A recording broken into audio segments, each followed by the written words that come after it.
সমস্ত কিছুর বীজ বপন হয়েছে এই বিশ্ববিদ্যালয়ে, পাশে নতুন বিশ্ববিদ্যালয়। সেই জন্য আমি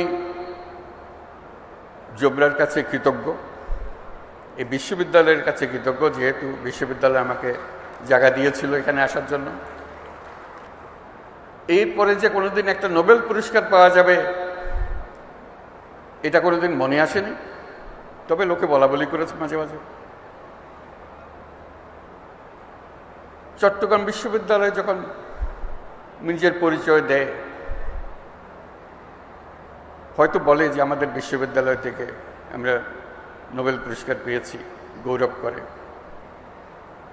ভ্যান্ডারবিল্ট বিশ্ববিদ্যালয়ে তারা গৌরব বোধ করে যে আমি তাদের বিশ্ববিদ্যালয়ের ছাত্র ছিলাম। আমি তাদেরকে বলি যে চট্টগ্রাম বিশ্ববিদ্যালয়ে গৌরব করার কারণ বড় দুইটা, তোমাদেরটা একটা, তাদেরটা দুইটা। এই জন্যে